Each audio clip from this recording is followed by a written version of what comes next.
부동산이 뭐 가장 먼저 떠오르셨을 것 같긴 한데. 그쵸. 사실 역시 후랭이님은 질문지를 딱 받아보는 순간 네. 역시 노빠꾸입니다.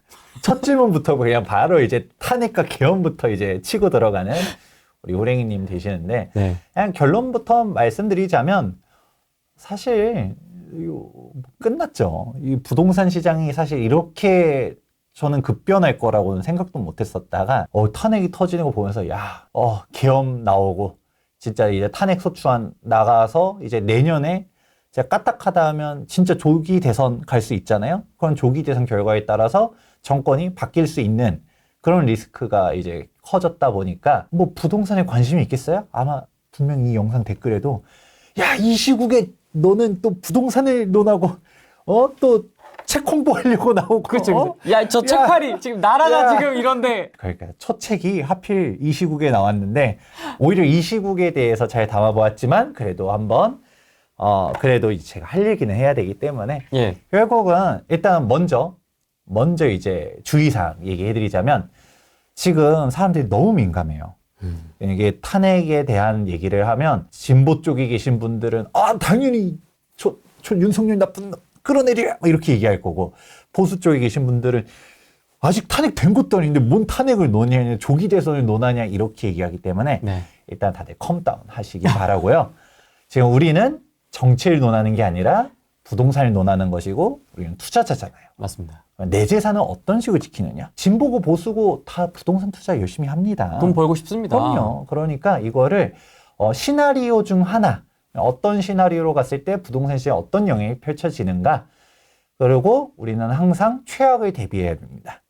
여기서 또 제가 최악을 대비하라고 했다고 해서 만에 하나 너 혹시 어떤 정권이 탄핵이 되는 게 안 되는 게 이런 식으로 하는 게 아니라 어떤 시나리오가 되던 간에 가장 안 좋은 케이스 여기서 가는 게 그 특정 정당이 집권했다 해서 안 좋다 좋다가 아니라 그 부동산 투자자 입장에서 여기서도 부동산 투자자에서도 입장은 다르겠죠?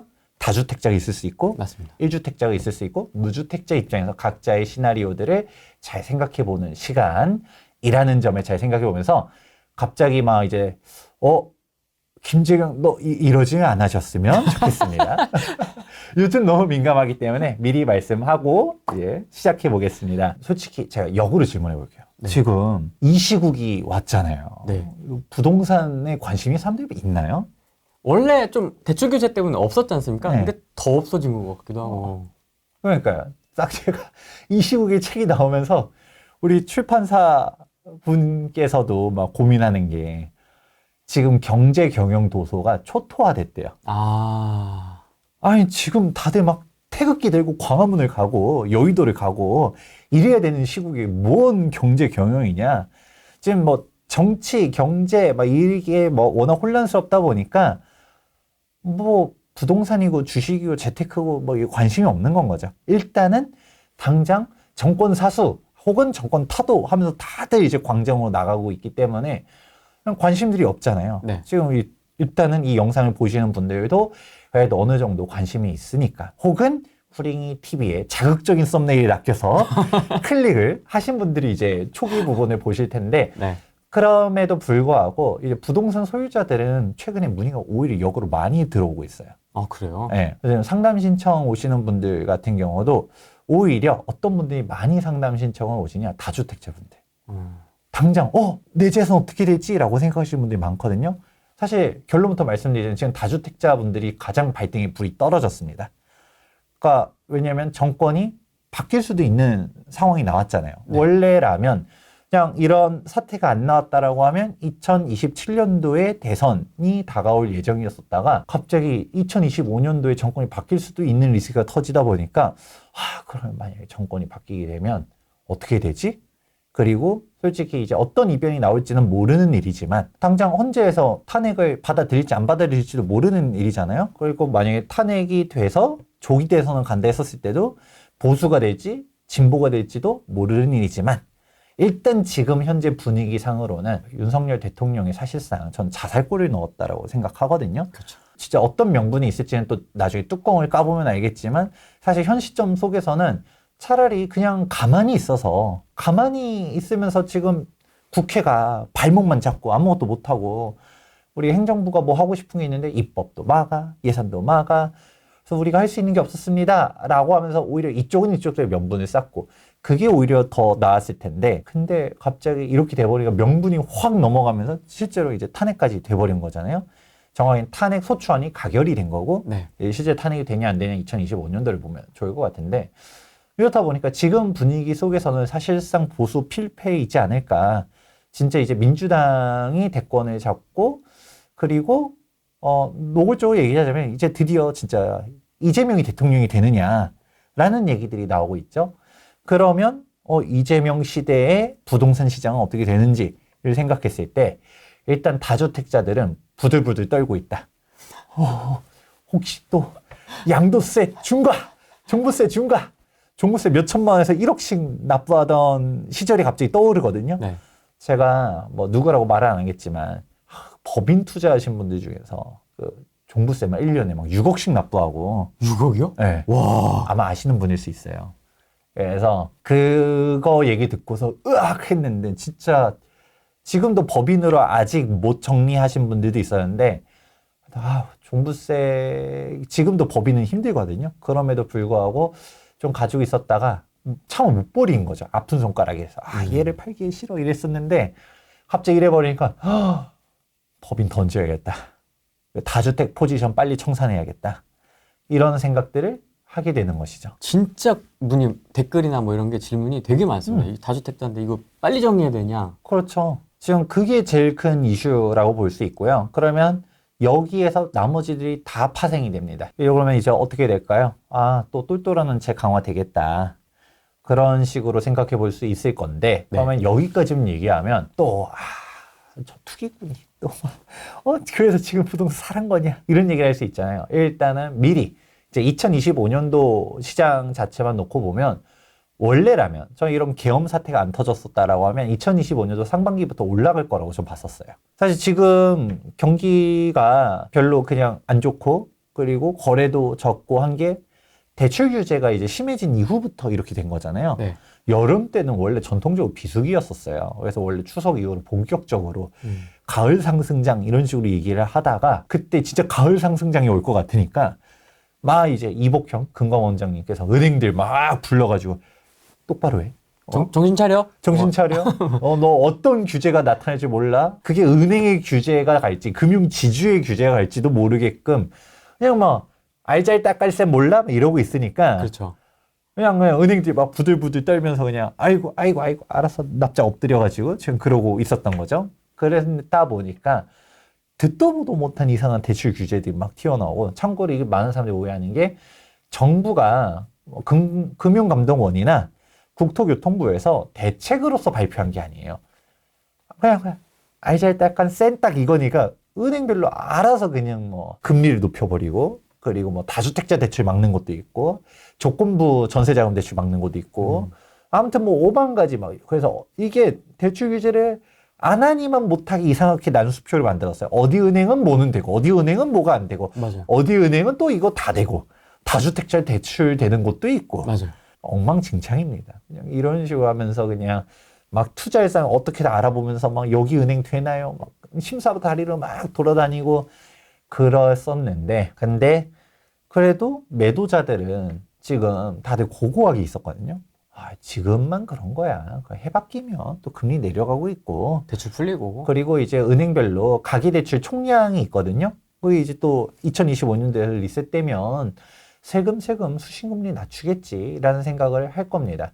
이거는 아마 25년 상반기에도 금감원에서 뭐 쳐다볼 수는 있어도 은행의 심리를 좀 알아보면 좋을 것 같아요. 예를 들어서 후랭이님께 제가 이제 찾아갔어요. 네. 후랭이님, 제가 갑자기 좀 급전이 필요해요. 1억만 빌려주세요. 뭐 이러면서 제가 온 거예요.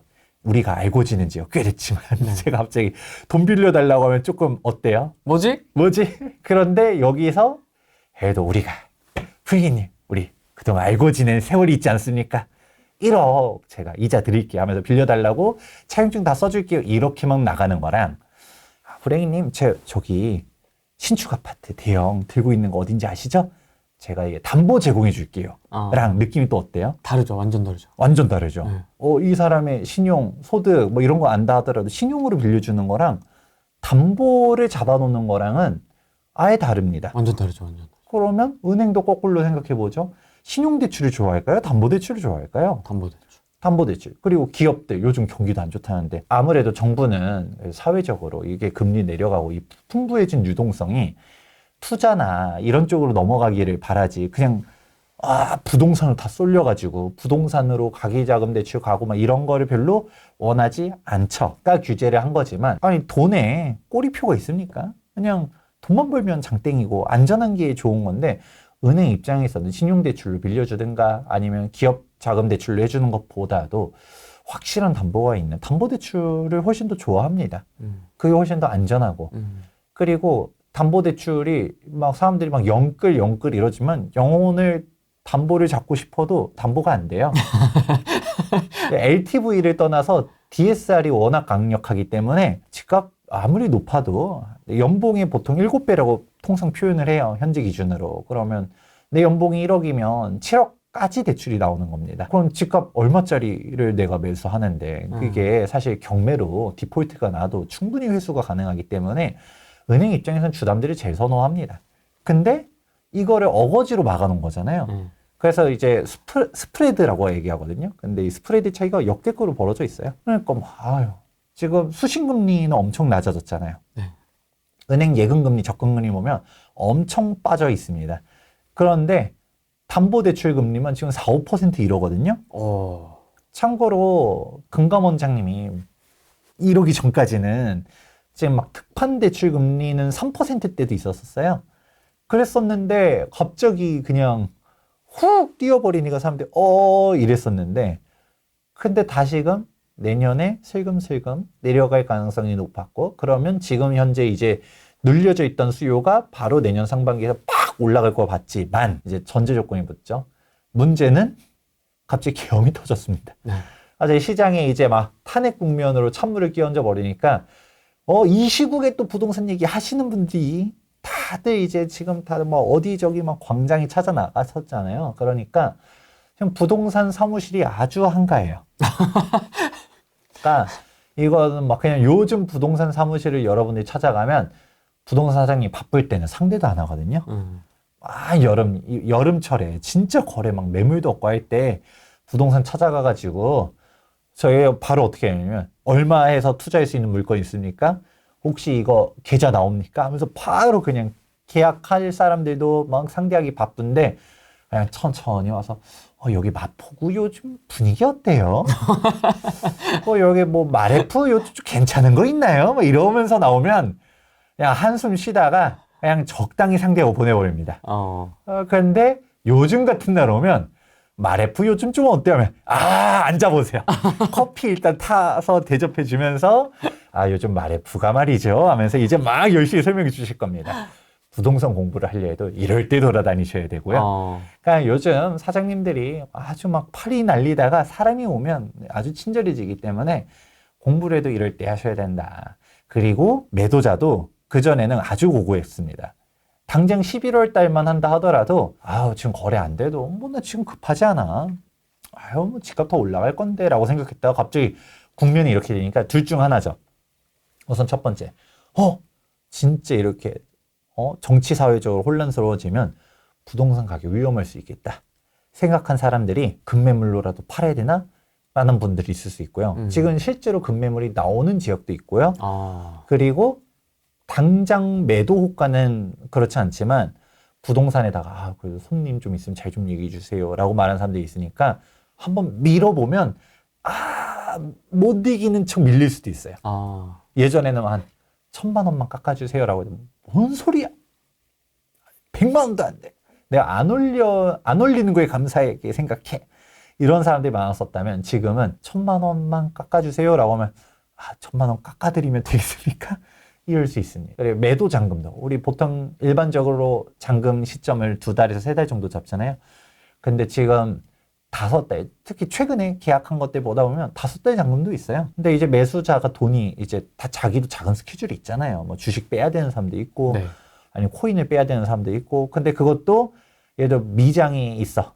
아니면 코인이 좀 더 올라갈 것 같아. 그럼 조금 늦게 빼고 싶은 사람도 있을 수 있고 그렇죠. 아니면 내가 가지고 있는 주택을 팔아야 되는데 주택이 요즘 잘 안 팔리잖아요. 그러니까 좀 여유 있게 그렇게 잡아놓고서 잔금 치고 싶어요 라고 하면 예전 같았어요. 뭔 소리야. 나도 이거 빨리 잔금 치고 딴 거 사야 되는데 이러고 있었다면 생각해보면 이게 지금 어영부영 하다 보면 내년 1, 2월에도 안 팔릴 것 같은데 뭐 2월 달에 계약해야 잔금이 5월이잖아요. 그러니까 지금 5월 잔금 얘기해도 그냥 지금 해주지 뭐. 그냥 그런 식으로 하시는 분들도 있거든요. 그러니까 지금이 매수자 입장에서는 약간 물건을 고를 수도 있고 가격 조율의 기회도 잡을 수도 있고 혹은 가격 조율이 안 돼도 잔금 시점을 내 자금 스케줄에 맞출 수 있는 게 딱 지금이 돼버립니다. 이제 그런 식으로 가는 게 일단 있다. 그래서 첫 번째로 매도자들이 좀 흔들렸다라는 게 첫 번째. 두 번째, 이제 매수자들도 흔들리죠. 매수자들도 지금 사야 되는 거 맞아? 또 이제 부동산 하락한다고 말하시는 분들이 신났죠. 막 유튜브 나와가지고 끝났다 하면서 막 안 그래도 대출 규제 때문에 11월, 12월 주춤할 때마다 이제 신나 있었다가 지금 이 시국에 뭔 부동산이냐 윤석열 똥볼 찼다 그래서 이 부동산 끝났다 현 정권이 재개발 재건축 규제 완화니 뭐니 공급 대책 하던 것들 이제 뭐 이런 것들 흔들릴 것이다 이런 거 신나가지고 열심히 얘기하시고 계시죠. 그러니까 또 이제 뭐 어떻게 되나요?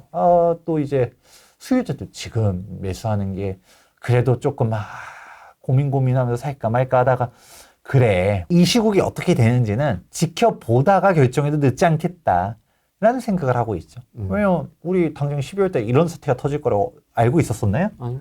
몰랐죠. 그 2025년도를 사실 예상하는 것 자체가 어불성설이긴 해요. 불확실성이 너무 커졌잖아요. 어떻게 될지 누가 알아요. 근데 그거를 갖다가 우리가 좀 불확실성이 어느 정도 해결이 되고서 뭐 사도 되겠다. 그리고 일단은 지금 분위기 속에서 급하게 안 움직여도 되겠지? 라는 생각을 하다 보니까 아마 2025년도 상반기는 힘들 거라고 봅니다. 서울이든 지방이든, 지방은 사실 지금도 힘들었는데, 지방도 온기가 퍼질 때쯤 됐더니 갑자기 대출 규제 빵 해가지고 다 힘들다가 또 지방도 우리 온나요? 하다가 갑자기 서울조차도 이러고 있어 버리니까 좀 쉽지 않을 것 같긴 한데, 네. 근데 2025년도 상반기가 힘들 수 있다라는 얘기 먼저 말씀을 드리고요. 하지만 그럼에도 불구하고 2025년 상반기가 매수의 기회다 라고 말씀도 해드립니다. 근데 이제 불확실성이 있긴 하지만 사실 저희는 제일 두려워하는 거 그분이 정권을 잡을 확률이 지금 상황에서는 매우 유력하지 않습니까? 물론 가능성이긴 하지만은 아직 확정된 건 아무것도 없습니다. 하지만 이제 그거에 대비하기 위한 질문이 엄청 많을 것 같아요. 이거 어떻게 정리를 하고 어떤 전략으로 이제 뭐 25년도 상반기까지 뭐 그렇다 쳐. 뭐 탄핵 180일이니까. 근데 하반기가 문제거든요. 이제 바뀌면. 어떻게 좀 일단은 진짜 그분이 대통령이 되는 거에 대해서 이제 참고로 저는 그 옳고 그르고 얘기하는 게 아닙니다. 그분이 대통령이 돼서 더 좋은 대한민국을 만들 수 있겠죠. 근데 그게 부동산 투자자한테도 좋은 대한민국인지는 모를 수 있습니다. 그게 이제 문제입니다. 그래서 뭐 대놓고 얘기하면 이제 민주당의 이재명 대통령이 될 수 있겠다. 이재명 체계를 이제 좀 준비해야 되는 거 아니냐라는 얘기들이 많이 나오는데 사실 이재명 시대가 왔다라는 얘기들도 하죠. 솔직히 이번 계엄 사태를 보고서 가장 수혜를 받은 사람이 이재명이다라는 얘기들 많이 하잖아요. 그렇게 보는데 그러면 생각을 해보는 거죠. 이재명이 대통령이 되면 이제 민주당의 부동산 정책이 어떻게 되는가를 봐야 되는 건데 뭐 당장 얘기 나오는 게 이재명을 떠나서 민주당이 부동산 정책하면 대표로 떠오르는 게 어떤 것들이 있죠? 규제, 다주택자 규제. 그렇죠. 다주택자 규제. 그러면 우리는 그 결과도 기억하죠. 자, 노골적으로 얘기하자면 딱 그렇게 얘기합니다. 딱 썸네일 각인데 우리 노무현 시즌 3가 온다라는 얘기들 사람들이 해요. 뭐냐면 우리 노무현 전 참여정권 때부터 민주당의 전통적인 방안이 이제 다주택자를 때려잡는 방안들이 많이 했잖아요. 그러면서 이제 문재인 정권 때도 그때 노무현 시즌 2다라고 하면서 움직였었죠. 네. 그런데 그때도 이제 민주당은 그 생각했습니다. 다주택자는 때려잡아야 될 게 맞아. 그런데 노무현 때 틀린 이유를 전략을 좀 잘못 세운 거예요. 뭐냐? 일단 우리가 방향성이 틀린 게 아닌데 수요를 잡아야 되는 게 맞는데 그때 이제 노무현 때는 그때는 대책들을 막 나눠서 이렇게 나오다 보니까 사실상 내성이 생겼다. 그러니까 어느 순간은 대책을 내놓아도 집값이 올라가는 걸 사람들이 학습 효과가 생기게 되고, 그러니까 그래 버리니까 그때는 백약이 무효했다더라. 그렇게 판단했다 보니까 우리의 정책이 틀린 건 아니야. 그래서 이제 문재인 때는 어떻게 했었어요? 2017년도 8.2 부동산 대책 때 사실 그때 타격이 엄청 컸었어요. 그 시절 기억하실 겁니다. 그때 사람들이 뭐 누구라고 말은 안 하지만 부동산 전문가들 중에서도 이제 끝났다.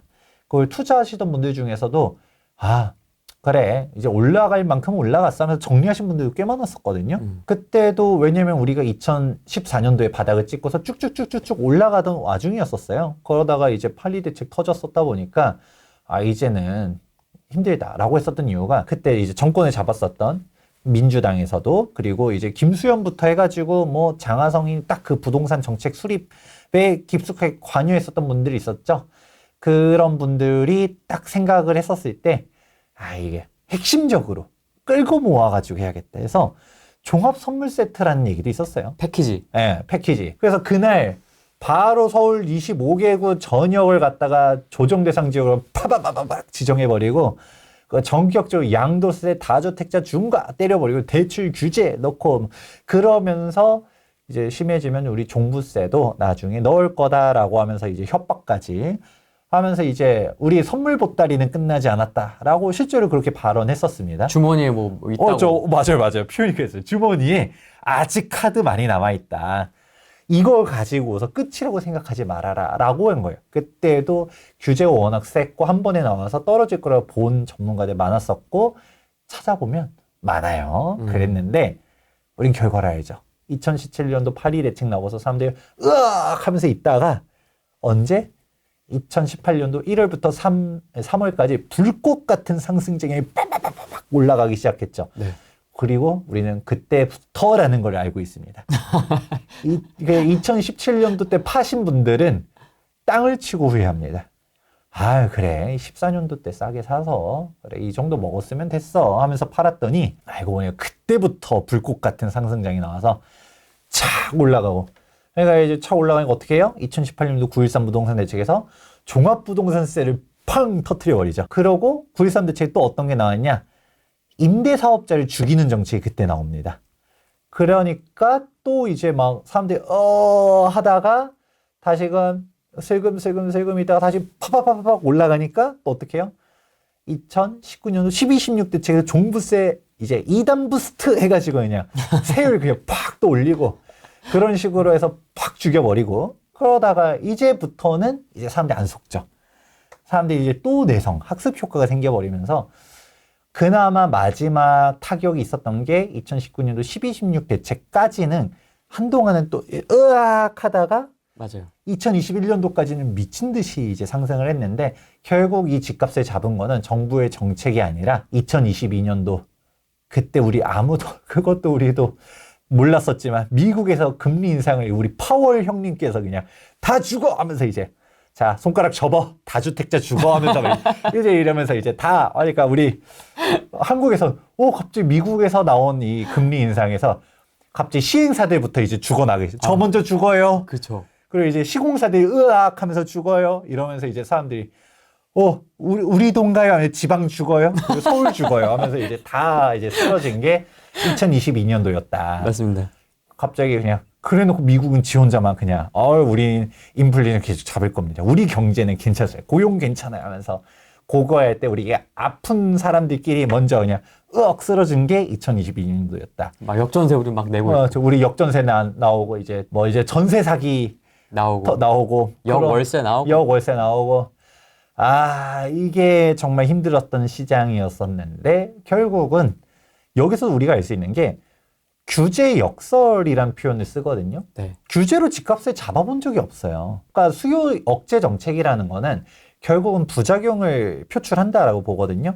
그러니까 이 얘기는 사실 후랭이 TV에서 제 얘기 혹은 제가 저희 투미TV나 다른 여러 유튜브 채널들 방송 나가서 얘기를 많이 하지만 제일 단적인 것 중 하나가 우리 김현미 국토교통부 전 장관의 발언만 생각해봐도 금방 알 수 있습니다.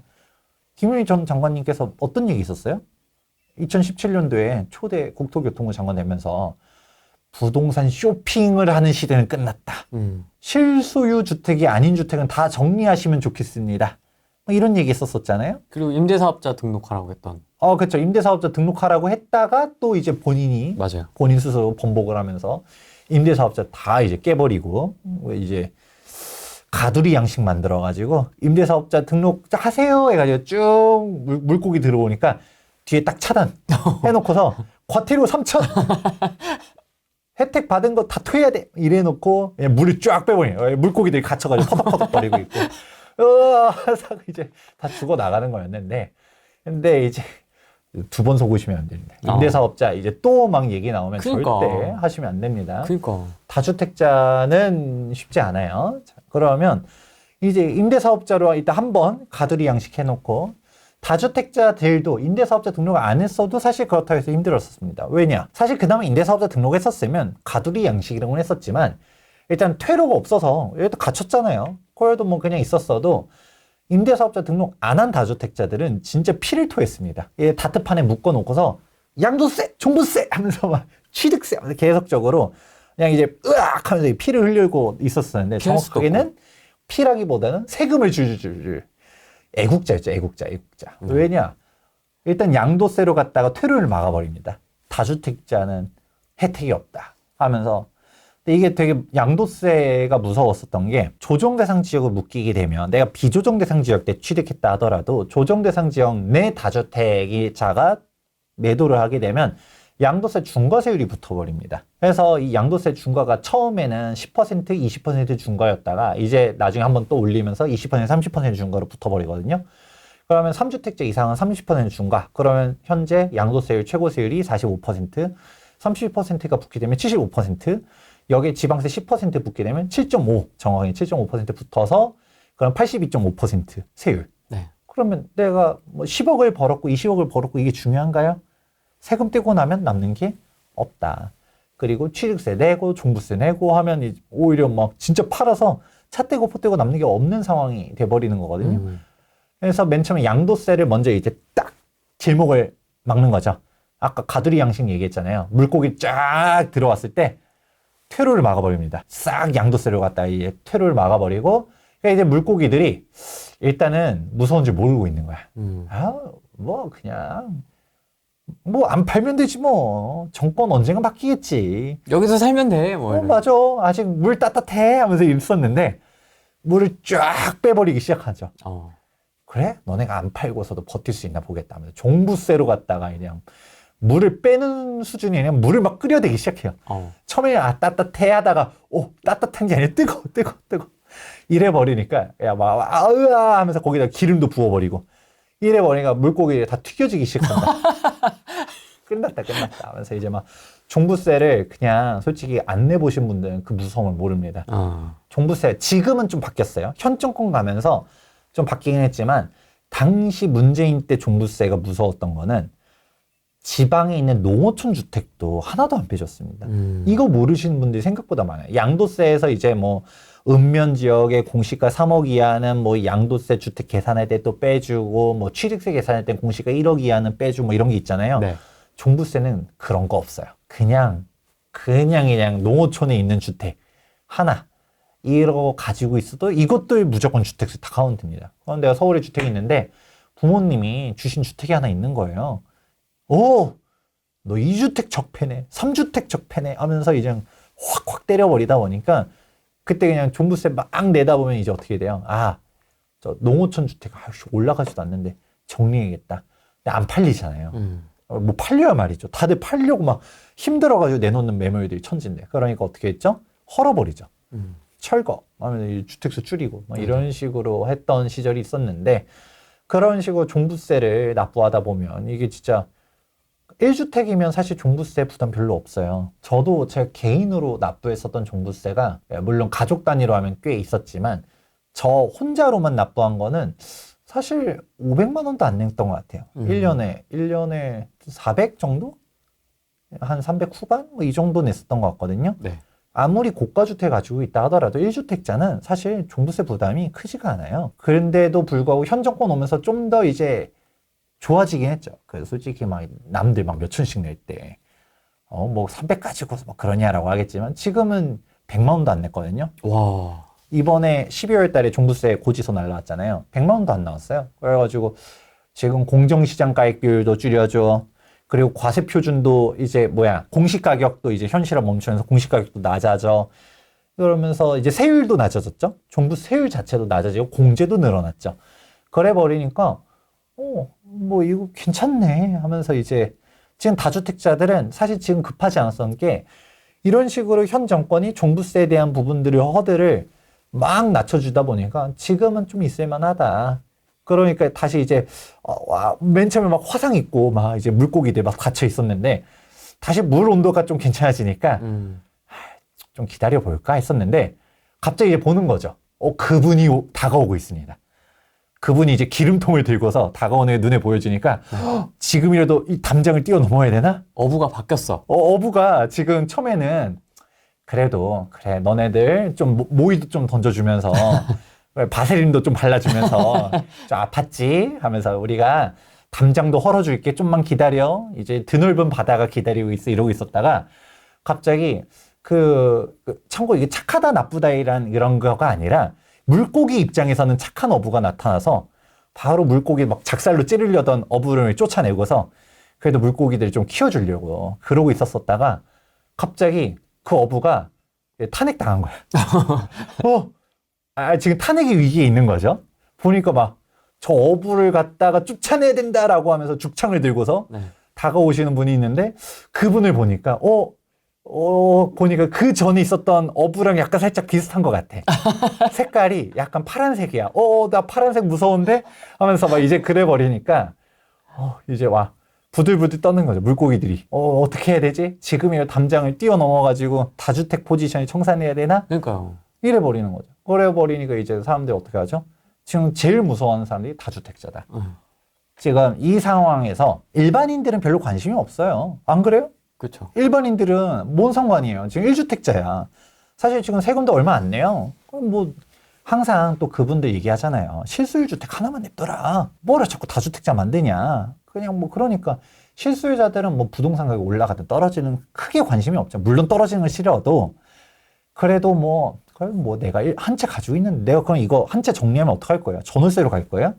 그거 아니기 때문에 보통 1주택자들은 크게 관심은 없어요. 부동산 시장에 대해서. 우리 같은 사람들 맨날 이제 정책 나오면 국토교통부 원문 읽어보고 누가 어떤 발언하는지 보고 정치 상황 보면서 그래 그 어떤 어부가 어떤 발언을 하느냐 물고기 죽창 이러고 있는지 아니면 물고기 바셀린 발라준다고 하는 건지 이런 거 보면서 우리 이제 물의 온도가 어떻게 될 것 같은지를 이제 막 수온 체크하고 한강물 좀 따뜻한지 체크하고 그러는 건데 근데 갑자기 보니까 조금 좀 불안불안한 거죠. 원래는 어부 교체 시기가 2027년도였는데 갑자기 2025년도에 훅 하고 치고 들어올 것 같으니까 물고기들이 두려움에 떨고 있다. 그게 지금 현 시국을 말하는 가장 대표적인 사항이다. 맞습니다. 이렇게 볼 수 있습니다. 다주택자들에 대한 굉장한 압박들이 있을 것이고 뭐 지금 다시 폐기가 내려간 걸로 알고 있습니다만 무한계약 갱신이라든지 그렇죠? 이 맞습니다. 집은 내 겁니다. 이 집은 내 겁니다. 지금부터 제 마음대로 할 수 있는 겁니다. 제가 계속 2년씩 갱신하면서 살 수 있습니다. 예. 뭐 이런 제도라든지 그렇죠. 지금 계속 뭔가 이렇게 하나씩 자꾸 이렇게 간을 보는 느낌? 맞아요. 또 좀 있고요. 맞아요. 정책에 대해서 좀 어떻게 좀 보세요? 제가 비유를 물고기 어부 얘기하면서 막 바닷물 온도 하면서 막 그냥 웃자고 얘기했지만 사실 다주택자분은 엄청 심각합니다, 지금. 그러니까 비유를 그렇게 해드린 것 뿐이지 사실 어떡해요? 그분이 오면 어떡하죠? 라는 얘기들 엄청 많이 합니다. 근데 그거는 이제 뭐 민주당을 지지하고 안 하고를 떠나서도 아니 내가 설령 진보라 하더라도 내가 다주택자면 내 편인 줄 알았더니 나를 찔러버리잖아요. 그러니까 뭐 왜냐면 그분 입장에서는 너가 아무리 이재명한테 한 표를 했다 하더라도 너는 적폐야 라고 할 수 있잖아요. 다주택자들은 일단 적폐로 몰아가기 때문에 그런 상황이 오는데 그러면 일단 가장 먼저 이제 다주택자 때려잡겠죠. 그래서 우리 이재명 우리 이제 어떻게 불러드려야 될지 모르겠지만 당대표님께서 발언한 사항들 봤을 때는 1주택자도 사실 안심할 수 없을 수도 있습니다. 아, 뭐 총액으로 때린다든지 뭐 이런. 뭐 총액 얘기도 한 것도 있고요. 사실 더 명확한 거는 총액보다도 실거주 여부로 갖다가 더 강조할 수 있어요. 갭 투자자들 안 된다. 끼고 산 것들. 1주택이라고 해서 면죄부를 줄 수 없다라는 식의 발언들 한 게 있거든요. 찾아보세요. 있습니다. 그러면 그 얘기는 뭘까요? 그냥 너 자꾸 지금 서울 집값을 올리는 사람들이 서울 사람들이 아니에요. 지방 사람들이 많이 올라옵니다. 당장 다주택자를 때려잡는 거를 보여주다 보니까 어떤 식으로 생각해요? 다주택을 정리하면서 똘똘한 채를 가야겠다라는 게 일단 기본적인 생각이죠. 그럼 다주택을 싹 포지션 청산하고서 한 채. 그러면 여기서 어디? 서울. 다 가능하면 강남, 안 되면 마용성. 이런 식으로 갔다가 상급지로 가야겠다는 생각들 하겠죠. 맞습니다. 근데 지방 사람들이 돈이 많아도 뭐 그래도 지방에 터전이 있고 맞아요. 근데 서울 가서 실거주를 하는 게 아니잖아요. 그러니까 일단 전세를 끼고 사야지. 뭐 안 그래도 대출 금리도 높은데 지금 전세 금리도 계속 올라가고 있잖아요. 그러니까 너무 좋다 하면서 이제 갭 투자를 하는 건데, 그러니까 언론에서 벌써부터 막 밑밥을 깔잖아요. 지금 막 강남 주택의 30%는 외지인들이 산다. 실거주 안 하고 갭 투자가 뭐 어느 특정 지역 50 절반이 갭 투자자다. 이런 식으로 얘기들이 계속 나오다 보니까 그거 어떻게 할까요? 그래. 실수요자가 아닌데 자꾸 그렇게 투기 수요들이 붙는 거는 차단해야겠다는 생각을 하지 않을까요? 그런 인식에 따른 결과가 바로 토지거래 허가구역이기도 하죠. 그 토지거래 허가구역 때문에 실거주를 강제시키잖아요. 그러니까 뭐 갭 투자들을 차단하겠다. 근데 이 토지거래 허가구역이 저는 분명히 잘못된 정책이고 이제 부작용이 있다라고 말씀을 하지만 그 얘기를 오늘 이 자리에서 길게 하진 않겠습니다. 왜냐면 토지거래 허가구역 얘기를 제가 이게 어떠한 문제점들이 있어요 라고 아무리 길게 얘기해도 일단은 댓글이 완벽하게 반으로 갈립니다. 토지거래 허가구역에 주택을 소유한 사람들은 그래 김재균 소장이 너무 옳은 말을 한다.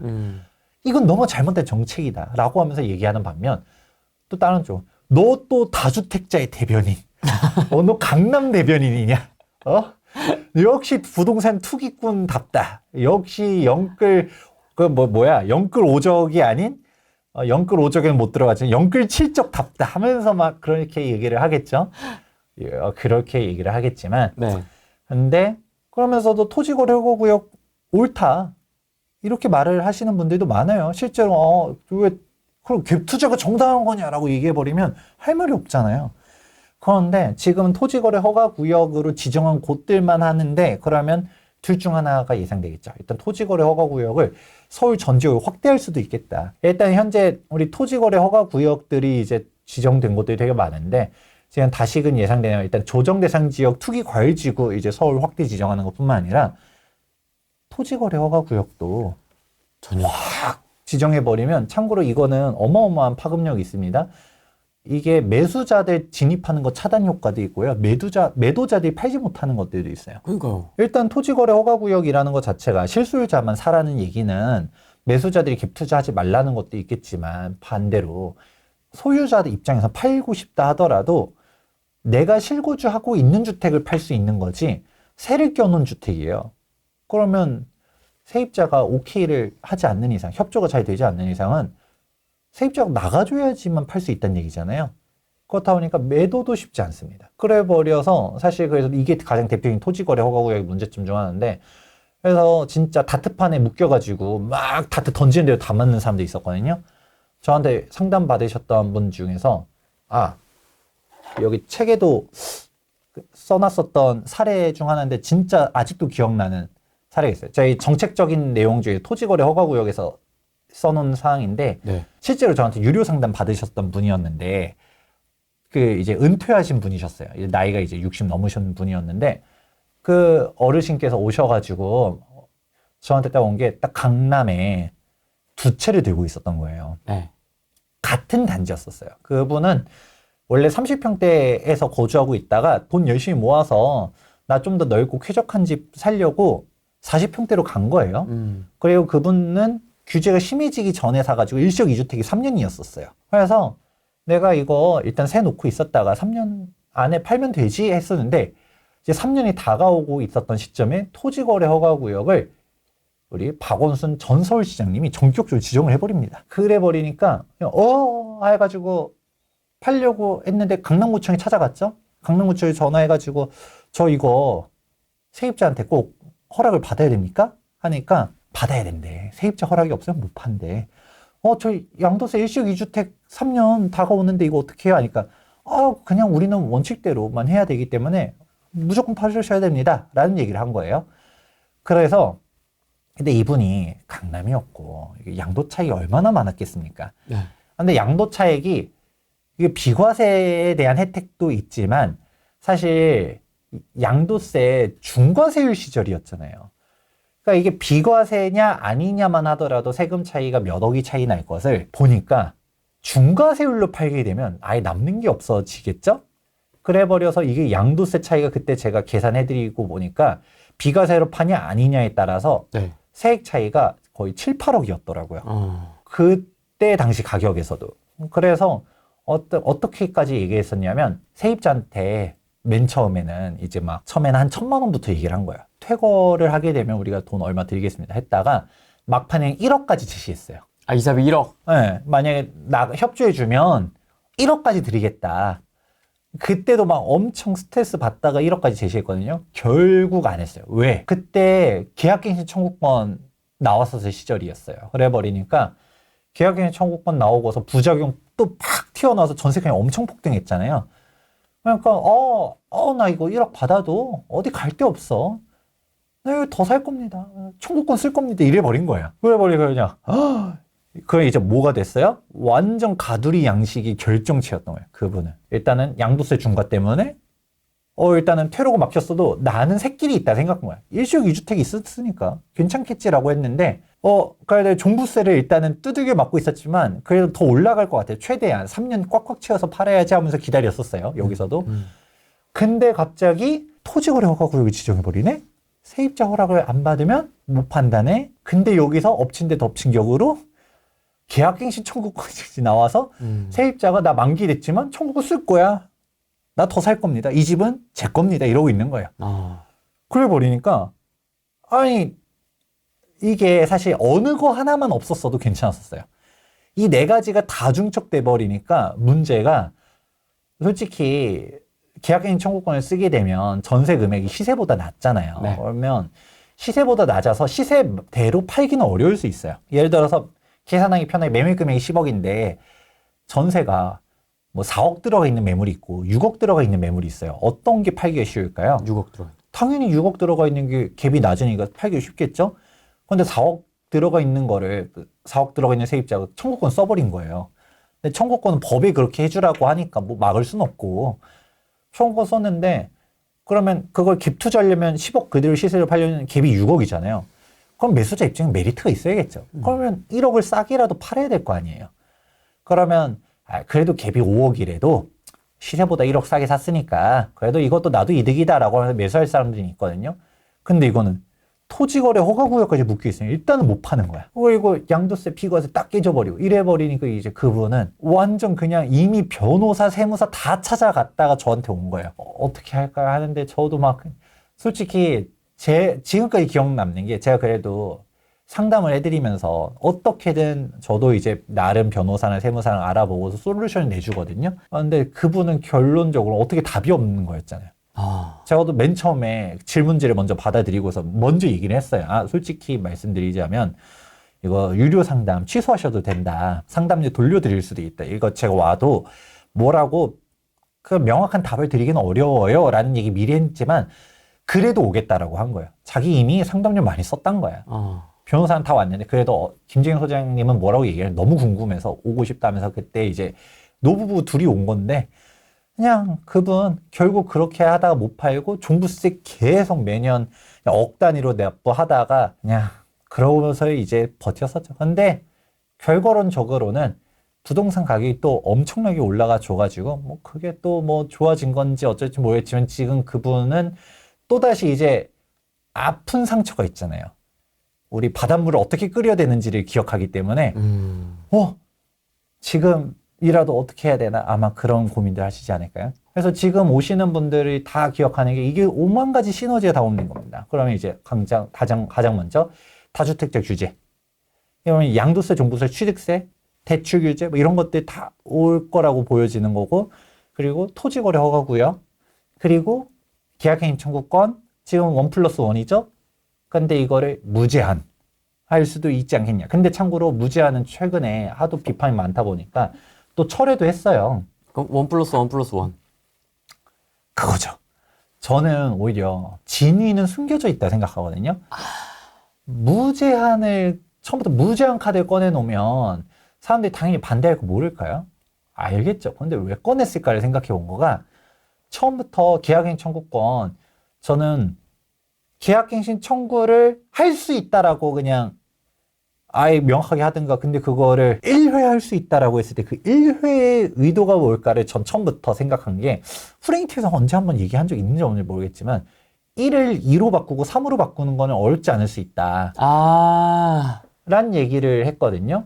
근데 제 원고 이거 집필할 때도 계약갱신 청구권 얘기할 때 이거 2, 3으로 바꾸는 거 대비해야 된다라고 했다가 갑자기 12월 초에 막 그거 터지는 거 보고서 바로 수정해가지고 이제 예상했었지만 벌써 이렇게 빠르게 카드 꺼낼 줄 몰랐지만, 그러면 이걸 생각해 보셔야 돼요. 여러분 속으면 안 되는 게, 처음부터 계약갱신 청구권 2회로 할게요 라고 해도 사람들이 엄청 반발하겠죠? 근데 이거를 나는 사실 2회로 하고 싶어. 근데 무제한을 꺼내들면 사람들이 막 이게 나라냐? 내 집을 다 뺏는다. 이 공산주의냐? 막 이러고 있다가 슬그머니 2회로 바꾸면 일단은 뭔가 착시 효과가 있는 거죠. 몽둥이로 때려 맞을 뻔했다가 그래, 이 정도면 우리가 잘 지켜냈다, 선방했다라는 착시 효과를 주려고 일단은 먼저 실제로 때릴 생각도 없지만 아주 아파 보이는 거 한번 슬쩍 무기 한번 들어봤다가 내려놓고 얇은 걸로 살짝 드는 거죠. 그러면서 이제 진짜 정권도 바뀌어 나갔다, 이제 입법도 멋대로 할 수 있는 거잖아요. 그렇죠. 과반 넘고. 우리가 하려고 하면 못할 게 없는 건데, 그래도 저는 원래는 현 정권 내에서는 그런 내심을 잘 안 내비칠 거라고 생각을 했었어요. 집권 여당이 아닌데 여기서 막 날치기, 다른 거는 날치기 잘해도 그런 거는 날치기 안 할 거라고 봤거든요. 당장 이제 주택 소유자들이 영향을 받을 만한 법안을 갑자기 입법 강행해가지고 계약갱신 청구가 무제한 하면 또 뭐 윤석열 대통령이 거부권 행사했겠죠. 그러니까 그런 거를 굳이 해가지고 민주당이 분명 또 저거 집을 뺏으려고 한다라는 생각을 미리 하지 않게끔 해놓고, 나중에 이제 대통령이 되면 이제 국회도 장악, 행정부도 장악, 그럼 이제 뭘 할 수 있을까요?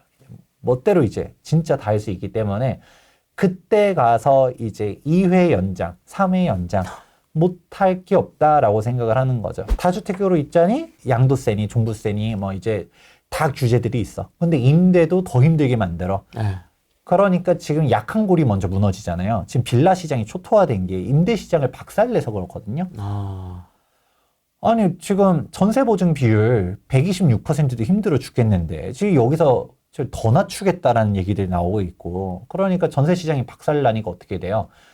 지금 전세, 그냥 전세가 아니라 빌라 전세는 자꾸, 저는 원희룡 국토교통부 장관이 잘못했다고 생각합니다. 이게 솔직히 사기꾼이 있고 역전세가 있는 건데 이거를 다 싸잡아가지고 그냥 전세 놓는 사람들 이꼴 다 사기꾼으로 몰아갔잖아요. 그렇죠. 아니 진짜 전세 사기라고 그렇게 프레임을 씌워가지고 열심히 떠들었으면 사기꾼들이 처벌하든가. 여러분 벌써 전세 사기 얘기 나온 지가 벌써 몇 년 지나갔거든요. 근데 사기죄로 처벌받은 사람들 얼마나 있어요? 이 사태를 만든 진짜 나쁜 놈들 있잖아요. 그리고 아예 막 어디 뭐 무슨 노숙자 데리고 와가지고 명의만 막 바꿔버린다. 바지 사장. 진짜 말 그대로 범죄죠. 그렇죠. 범죄죠. 무슨 뭐 화곡동 세모녀, 500채 막 이런 사람들 있잖아요. 그런 사람들은 그런 사람들을 잡아야 되는데 약간 이상한 그 원희룡 장관도 막 이제 언론 스포트라이트 받는 거 되게 좋아하잖아요. 뭐 나쁜 놈들 하면서 이런 거만 있지. 소를 잃었으면 외양간을 고쳐야 되는데 외양간도 안 고치고 있지도 않은 사기꾼들을 막 외쳐버립니다. 그러니까 타겟이 명확해야 되는데 타겟을 그냥 모든 임대사업자들을 다 적폐로 몰아가다 보니까 불분명하잖아요. 그러니까 지금도 그 전세 사기꾼들, 진짜 전세 사기꾼들은 지금도 뭐 그 돈 받은 거 가지고서 떵떵거리고 있잖아요. 네. 이게 나란가? 이런 구별해야 되는 거 아니에요? 진짜 타겟을 명확하게 해서 제가 나쁜 건데, 근데 전세, 여기서 빌라 전세는 다 사기당할 수 있다라는 인식을 대중한테 씌워버리니까 사람들이 어떻게 해야 될까요? 빌라 전세 들어가려고 하나요? 안 가죠. 안 가죠. 그러니까 어떻게 해요? 아, 전세 보증 보험 무조건 들어야 되는구나. 해버리니까 허그 입장에서도 완전 곤혹스러운 거예요. 왜냐면 지금 전세 보증 보험 비율을 낮추려고 하는 이유가 뭐겠어요? 지금 안 그래도 디폴트 터져가지고 막 세금으로 사실상 메꾸는 거죠. 지금 막 터져 나가서 지금 적자가 장난 아닌 와중에 보증보험 가입하겠다고 들어오니까 이게 감당이 안 돼 버리면서 그냥 가입하지 말라고 만드는 거거든요. 그럼 이게 악순환이 더 됩니다. 원래 전세 시세가 적정 가격이 예를 들어 3억이다. 근데 전세 보증 신청하는 사람이 너무 많으니까 애초에 이 3억도 시세가 아니야. 사실은 원래 더 높아야 되는데 허그가 3억까지만 전세 보증 보험 받아줄게. 이래 버리니까 3억으로 사실상 반강제적으로 맞춰져 가지고 3억 전세를 맞추고 있었었는데 허그가 3억도 신청이 너무 많이 들어오니까 2억 5천원 낮춰. 이제 임대인 둘 중 하나죠. 그 눈물겹게 5천만 원 또 어떻게든 구해가지고 내주든가 아니면 에이씨 모르겠다고 팔아버리든 아니면 그냥 월세로 돌려버리든. 그러니까 전세 물량이 빌라가 가장 명확하게 보여주거든요. 빌라 전세 물량이 가파르게 줄고 있고요. 빌라의 월세가 아주 빠르게 되고 있습니다. 그러면 저는 항상 부동산 투자는 아파트를 중심적으로 해야 된다라고 말을 하지만 빌라 시장이 이렇게 망가지는 거를 바라는 게 아니거든요. 제가 빌라가 안 좋다, 빌라 위험하다라고 말하면 자꾸 댓글에 너 때문에 빌라 가격이 그렇잖아 라고 하시는 분들이 있어요. 그러면 그건 저는 아파트 좋다고 하는데 그러면 왜 아파트 가격이 왜 이 모양 이 꼴입니까? 라고 말할 수도 있는 거잖아요. 똑똑한데? 그렇죠. 아주. 근데 이게 물론 그런 거 있죠. 안 그래도 그분들의 의도는 뭐겠죠. 아, 빌라 안 그래도 어려운데 자꾸 너가 빌라 더 안 좋다고 얘기하니까 그런 거 아니겠냐? 라고 하는 거겠지만 근데 사실이 어느 정도 있는 것도 있고 근데 이게 제가 이 시장을 만들었나요? 아니 국토교통부 장관이 문제라니까요. 그렇게 하면서 빌라 시장 다 망가뜨리고 현 장관은 무슨 빌라 무제한 매입 같은 얘기나 하고 있고 그래 버리면서 무슨 빌라를 다 이렇게 임대차를 시장을 다 망가뜨려 버리면 우리가 빌라를 거꾸로 빌라 좋아서 사나요? 아니요, 사실 뭐 현실적인 그렇죠? 여건 때문에.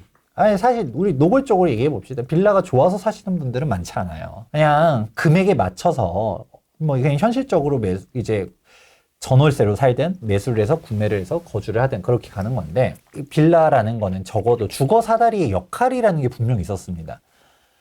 그러니까 우리가 그리고 또 다른 질문 해볼게요. 전세가 좋아요? 월세가 좋아요? 전세. 당연히 전세가 좋죠. 그러니까 물론 뭐 전세 살지 말아라라고 말하는 사람들도 있고 뭐 그거는 우리 기회비용. 내가 그 기회비용을 살려서 투자로 더 돈을 벌 수 있어 라고 하면 월세가 전략적으로 좋을 수도 있겠지만 당연히 월세 내면 돈 못 모읍니다. 전세가 무조건 좋아요. 그런 건데 전세를 다 없애버렸어. 그리고 전세 사기 이슈가 막 빌라 시장을 지배해버리니까 사람들이 무서워서 아파트 전세로 가죠. 근데 솔직히 아파트 전세는 더 비싸잖아요. 그러니까 어떻게 돼요? 지금 아파트 전세가율은 지금 아파트 전세는 계속 올라가고 있죠. 네. 안 멈춥니다. 지금 둔촌주공 입주장 열리면 전세 금액 빠질 거라고 기대했었던 분들도 둔촌주공 전세 아주 잘 버티고 있거든요. 헬리오시티 때 전세 금액 다 무너져고 이게 헬리오시티뿐만 아니라 송파구나 강동구나 그 일대 다 무너뜨렸던 거 생각해 보면 지금 전세는 사실 무서워요. 아니 지금 시점에서도 전세 금액이 이게 진정이 안 되면 어떻게 될까? 내년, 내후년 어떻게 되지? 라는 생각하는데 그게 빌라 전세를 갈 사람들이 그냥 반강제로 쫓아버리는 거죠. 빌라 전세라는 선택지를 없애버리고서 빌라 월세로 가든가 아파트로 쫓아버리든가 그런 선택지를 없애버리면 당연하겠지만 이게 시장이 건강해지지 않습니다. 그러면 어떻게 되죠? 진짜 서민들이 돈을 모을 수 있는 여건이 더 없어져 버립니다. 빌라 전세 2억이든 3억이든 그런 데서도 좀 내가 저렴하게 있으면서 돈을 모아서 내가 지금은 결혼도 안 했고 뭐 아직 사회 초년생이고 열심히 지금 방이 하나짜리 아니면 원룸 아니면 혹은 투룸이라 하더라도 좁은 데서 그래도 이제 직장 가까우니까 그래도 교통은 괜찮아서 내가 여기 빌라에서 전세 보증금 좀 낮게라도 있으면서 내가 버텨서 돈을 열심히 모아가지고 나중에 내 집 마련 아파트 사고 싶어 라는 꿈을 키워야 되는데 빌라 전세를 다 초토화 시켜버리면 이제 월세 내기 시작하면 이게 몇십만 원이든 100만 원이든 계속 꾸준히 나가기 시작하면 돈 못 모읍니다. 이게 진짜 서민들을 위한 건가라고 전 되묻고 싶거든요. 그럼 이게 빌라 시장에서의 그 여파, 전세를 삭제해버린 여파가 지금 이 둔촌주공의 이 탄탄한 전세하고 관련이 있는 거예요? 그럼요. 오히려 둔촌주공의 이제 전세가 잘 버텨지는 데는 빌라 전세 시장을 무너뜨린 것도 저는 큰 영향이 있다고 봅니다. 결국 수요층은 뻔해요. 수요가 100이라고 했을 때 그 100이 우리가 일부는 매수해서 들어갈 거고, 그럼 나머지는 전월세가 강제되는데, 이 전월세라는 것도 우리가 아파트 좋은 거 몰려서 안 가나요? 그냥 예산에 맞춰서 아파트로 가는 사람이 있고, 빌라로 가는 사람도 있고, 여기서도 내가 자본금이 어느 정도 있으면 빌라 전세로 가고, 빌라 월세로 가고, 각각의 선택으로 가야 되는데, 이 선택지 중 하나를 없애버리면, 그러면 여기서 위로 갈 수 있는 사람은 위로, 무리해서라도. 그럼 그 사람도 돈이 없으니까 어떻게 할까요? 전세자금 대출을 빌려가지고 은행에다가 월세 내는 느낌으로. 그러면서 돈을 또 못 모을 거고. 아니면 그냥 빌라 월세로 갔다. 그럼 또 역시 월세 내면서 돈을 못 낼 것이고. 그러면서 원래 대한민국 주거비가 엄청나게 낮았었는데, 그러니까 월세화가 되면 사실 또 특히 사실 전세 사기가 정말 안타까운 것 중 하나가 빌라라는 시장 자체가 아무래도 사회 취약계층이나 상대적으로 자산이 좀 적은 사람들이 많이 살았었죠. 그런데 이게 진짜 없는 분들이라든가 우리가 법을 조금이라도 알았었으면 사실 전세 사기라고는 하지만 우리가 선순위, 대학력을 갖춘 사람들 같은 경우는 경매로 설령 넘어간다 하더라도 내 보증금은 지킬 수 있거든요. 근데 진짜 보증금을 날렸다라고 하는 사람들, 후순위로 들어간 사람들이 이제 말소 기준 권리 아래에서 다 삭제되면서 보증금을 잃어버리는 겁니다. 근데 그거는 조금만 알아도 금방 우리 부동산 투자자들한테는 상식과 같은 거지만 그리고 보통 전월세 할 때도 부동산이 보통 알려줘요. 근데 그런 후순위권 물건들이 더 저렴하죠. 당연하겠지만. 근저당이 껴있는 거에 보통 일반적인 사람들 안 들어가잖아요. 그렇죠. 근데 후순위니까 더 저렴하겠죠. 전세가 전세도 확 낮죠. 훨씬 싸고. 특히 다가구에서 사고가 많이 터졌죠. 다가구는 근저당권이 없다 하더라도 선순위 이미 대항력 있는 세입자이 더 많아. 네. 근데 나까지 안 내려오는 거야. 그래 버리니까 이런 것들을 우리는 보통 알지만 그게 사회초년생이나 아니면 내가 당장 먹고 살기 급급한 분들이 그걸 어떻게 알아요? 그래서 사실 전세 사기가 막 댓글이 달립니다. 아니 이게 진짜 사기꾼들도 있지만 전세 사고도 있거든요. 우리가 어쩔 수 없이 역전세가 맞다 보니까 내가 다주택자는 아님에도 불구하고 그냥 빌라 한두 개 그냥 전월세 두고 그냥 은퇴하고서 그냥 이게 임대 수익 얻어야지 하고 했었던 분들도 있을 수도 있거든요. 근데 그분들도 갑자기 자금이 꼬여버리니까 갑자기 이게 역전세 5천, 1억 내주라고 할 때 그게 턱턱 있는 건 아니잖아요. 그러니까 이것도 야, 그래도 못 돌려주면 다 사기꾼이야 라고 말하시는 분들이 분명히 있습니다. 제가 그래서 전세 사고와 전세 사기는 구분해야 된다라고 얘기를 해드려도 돈 못 돌려주면 다 사기꾼이지 라고 분명히 얘기하시는 분들이 있어요. 항상 그렇게 댓글이 달려요. 그러면 이 중에서 그런 생각하시는 분들이 있을 수 있습니다. 하지만 그런 인식을 누가 심어주는 걸까요? 전 원희룡 장관이 그랬다고 보거든요.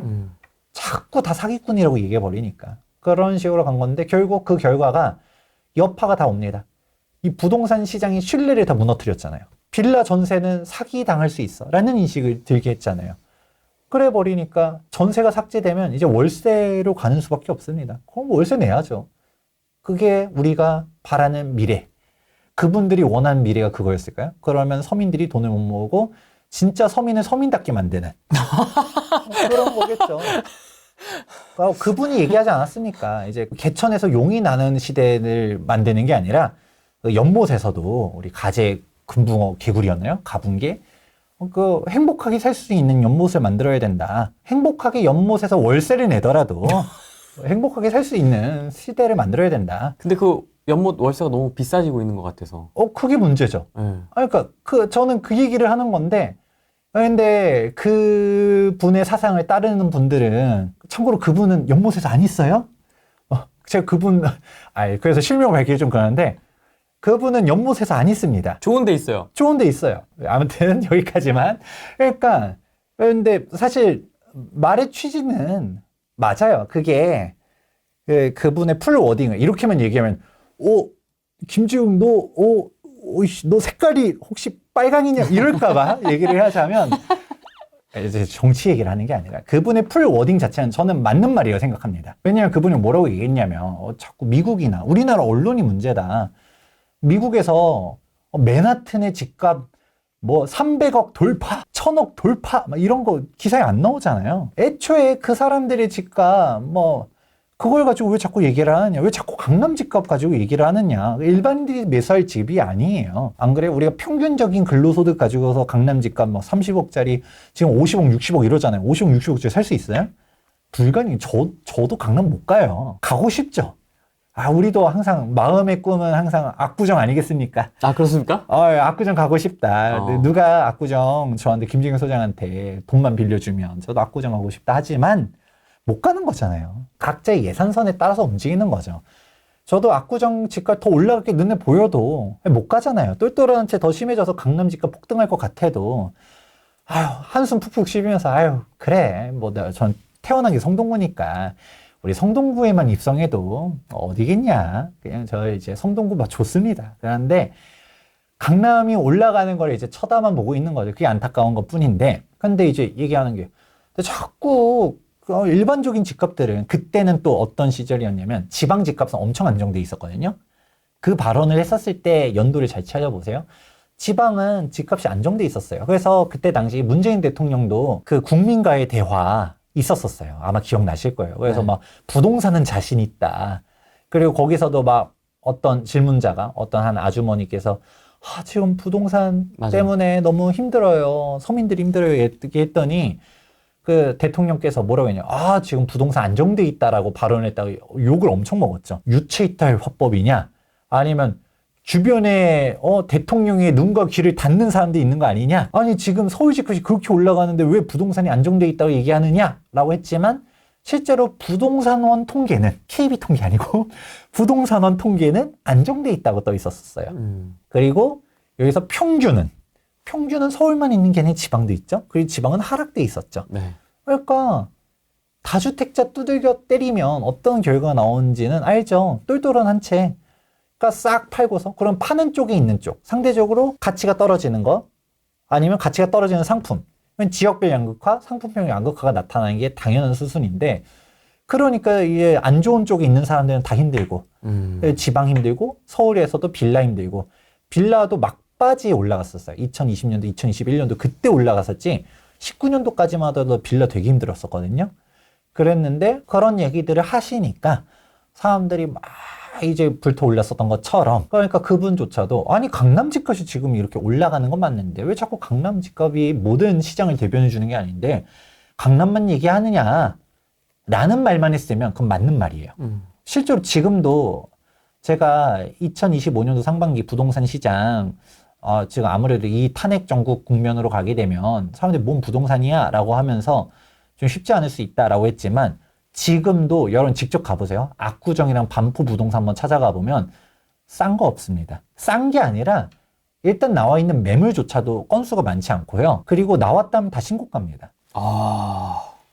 저도 지금 저희 상담 오신 분도 딱 이 탄핵 국면 되고서 상담 온 거예요. 소장님 저 어떻게 해야 될까요? 원래는 좀 그렇게 급하게 생각 안 했다가 그분이 대통령이 되면 압구정 더 비싸질 것 같다는 생각이 든 거죠. 그러다 보니까 지금 토지거래 허가구역을 눌려있을 때 지금 사야겠다는 생각이 들어서 제가 그래서 압구정 매물 한번 확인해 봤는데 일단 기본 다 5, 60억씩 가 있습니다. 그냥 일단 매물도 우리가 뭐 선택할 수 있는 게 아니에요. 뭐 동호수를 고른다 이게 아닙니다. 왜냐면 아까 말한 것처럼 이게 매수자한테도 토지거래 허가구역 허들이 있지만 매도자한테도 허들이 있기 때문에 실거주하는 주택 아니면 세입자가 그래도 그래요 저 나갈게요 라고 하면서 그게 협의가 잘 되는 주택이 아닌 이상은 매물조차도 안 나와요. 그런 상황이다 보니까 이러면 매물이 되게 귀하죠. 그러면 어떻게 돼요? 가격이 되게 비싼 거고 거기는 지금도 걔네만 지금 되게 괜찮습니다. 지금도 기사 검색해 보세요. 강남 막 이제 신고가 갱신하는 데들 지금도 뜨거든요. 그러면 시장이 아예 파편화돼 있는 거죠. 양극화 정도가 아니라 이제는 지들만 올라가요. 완전 다른 시장이 돼버린 거죠. 그런데 제가 압구정 신고가 갱신하는 거 바라보면서 이것 보세요. 올라가지 않습니까? 라고 말하면 그게 오히려 그거야말로 시장을 잘못 해석하는 거 아닐까요? 전체적인 시장과 다른 시장을 얘기하는 거잖아요. 그래서 이제는 부동산 시장을 논하는 게 아니라 여기는 어떻고 저기는 어떻고 개별적으로 얘기해야 된다고 하거든요. 그러면 다시금 원래 주제로 돌아와서 네. 지금 얘기하고 있었던 것 중 하나가 가격 어떻게 될까요? 라는 얘기를 했었던 건데 다주택자 때려잡기 시작하면 다주택자 때려잡기 눈에 보이는 거죠. 그러면 압구정을 가야겠다라는 생각하겠죠. 여기는 더 올라갈 것이고 그러면 뭐 그분이 다시 발언했었던 거. 참고로 여기서 말한 그분이 좀 다른 분이 왔다 갔다 하는데 알아서 잘 들으세요.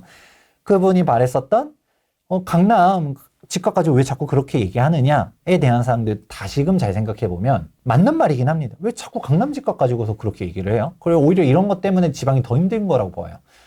우리가 모든 부동산 대책이 자꾸 서울에 신축 아파트 집값 올라가는 거 가지고서 대출 규제하고 세금 규제하고 이래 버리니까 근데 이게 그 지역만 규제하는 게 아니라 전국으로 그렇죠. 대출 규제가 다 해버려서 그렇죠. 사실 원래 서울 쫙 올라가고 수도권 올라가고 사실 지방에도 온기가 가려고 하다가 갑자기 8월 말에 대출 규제를 전국적으로 이거는 뭐 지방은 대출 해도 돼요 이거 아니었잖아요. 그래 보니까 지방 부동산 시장 바로 칼바람 착 차단시켜버려 지방에 찬바람 쌩쌩 불고 힘들어졌죠. 그러니까 그게 왜 모든 정책을 왜 서울에 있는 아파트 가지고서만 얘기를 하느냐.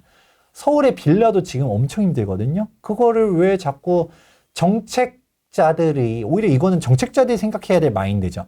강남 부동산만 보면서 부동산 대책을 펼치는 게 아니라 전국적인 시각으로 지금 지방은 여전히 미분양 힘들고 시행사 힘들고 지금 광주에서도 뭐 지역 3위 업체인가 뭐 무너진다라고 하고 그러면서 지방 뭐 시행사들 이미 초토화 지방 건설사들 초토화 그러면 뭐 어떻게 하려고 이러는 건가 라는 생각이 드는데 정책이 없잖아요. 왜냐면 자꾸 서울 부동산만 보니까 이거 완화에 잘못해주면 자꾸 서울만 올라갈 것 같으니까 그건 지방에 대한 규제 완화를 해주든가 뭔가 이런 걸 생각해야 되는데 규제는 서울만 보면서 전국을 다 해버려. 그러니까 본인들조차도 정책을 펼칠 때 왜 자꾸 강남만 그렇습니까? 라고 하면 그럼 강남만 규제하든가 본인들은 전국을 다 규제해버리면서 그런데 여기서 마지막 발언 하나가 문제가 됐었죠. 제가 강남 살아봐서 하는데 라는 한마디를 했다가 전국민적인 분노를 펼쳤는데 사실 그래서 발언 자체가 저는 틀린 말은 아니라고 봅니다. 아니 진짜 연못에서 편안하게 살 수 있게끔 만드는 환경을 만드는 거 되게 중요하죠. 그리고 강남만 가지고서 얘기하는 거 그거 잘못된 거 맞는 말이다. 둘 다 맞는 말인데 나는 연못에 안 있으면서 왜 강남만 가지고 자꾸 그러냐라고 하니까 너 뭐냐 하면서 자꾸 강남 좌파 얘기가 그래서 나온 거잖아요. 그런 건데 사실 그분만이 문제가 아닙니다. 제 실명을 밝히지 않겠지만 네. 문재인 전 정권 그리고 문재인 전 정권에서 부동산 정책을 입안했었던 그 많은 사람들이 노무현 전 정권 때도 그대로 있었던 사람들이거든요. 맞습니다. 그래 버리니까 그분들의 정치적 사상, 부동산에 대한 인식, 경제 인식들이 그대로 정책으로 나오니까 아까 말했던 것처럼 노무현 정권 때 이제 틀린 거가 우리의 정책이 틀린 게 아니다 라고 생각하잖아요. 우리의 사상이 잘못된 게 아니라 이거를 너무 끊어 해가지고 학습 효과를 만들어 버린 거다. 내성을 만들어 준 거다 해서 문재인 때는 잘할 수 있다라고 하면서 팍 한 건데 네. 그분들의 사상이 틀리지 않았었다면 내가 틀렸다는 걸 인지하는 게 아니라 계속적으로 참고로 또 제가 이름을 밝힐 수 없는 그분은 문재인 정권 끝나서 책도 한 권 썼잖아요. 저기 있습니다. 있어요? 네. 아 그렇군요. 제가 어떤 책인지는 얘기 안 하겠지만 그분이 또 내가 계속 했었으면 이제 잘할 수 있었었는데 이러면서 자기의 정책이 틀렸다라는 걸 인지하지 않았다라는 걸로 또 욕을 많이 먹었었죠. 비겁한 변명문. 그런 식의 얘기들을 하게 되다 보니 다시금 이제 오게 되면 그래서 사람들이 생각해 보는 거죠.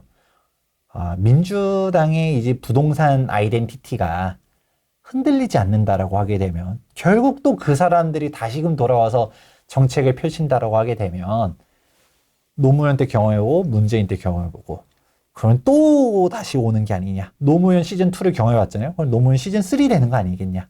똘똘한 채 상급지 이렇게 가는데 여기에서 이재명의 매운맛이 이제 하나 더 추가가 되게 되면 1주택만으로는 충분치 않다. 실소유자들만 살아남는 시대가 되지 않을까라는 것까지도 좀 대비할 필요가 있다라고 말씀드립니다. 아마 기억하실 거예요. 후랭이 TV에서 얘기했었으니까 제가 2024년도 전망을 했었을 때 양극화를 넘어서 초양극화 시대가 온다라고 얘기했었거든요. 네. 근데 초양극화를 예상한 저조차도 2024년도에 진짜 지들만 그렇게 양심 없이 올라갈 줄 몰랐어요. 진짜 깜짝 놀랐습니다.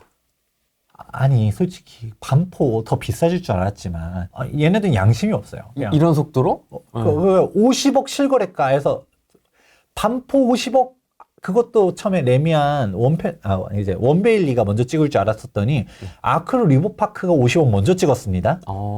아크루 리버파크가 이제 50억의 시대를 열었습니다 라고 하면서 야 원베일리 뭐하냐 뭐 이러고 있었었는데 바로 한순간에 55억 그 다음에 바로 60억. 이게 불과 한두 달 사이에 있었던 일들이고요. 63억도 제가 본 것 같아요, 최근에. 예. 그렇죠. 최근에 이제 63억도 얘기 나오고. 그러니까 이게 얘네들은 아니 몇 천씩 올라가요. 자, 우리가 약간 관용어처럼 뉴스에 나오냐. 자고 일어나니 몇 천 뛰었다라고 이런 관용어가 있었는데 이거는 몇 천도 아니야. 단위가 달라. 1, 2억도 아니야. 우리 쿨하게 5단위로 끊습니다. 50억 받고 55억, 60억 이렇게 가버리니까 참고로 그러는 동안 마포 성동구는 안 올랐어요. 아, 그래요? 참고로 마포구랑 성동구에서도 아현이나 이제 옥수동이나 여기는 지금 33평 기준으로 22억 실거래까지 찍은 데들이 있거든요. 그건 정고점을 돌파한 거예요. 얼마 돌파했냐? 1억.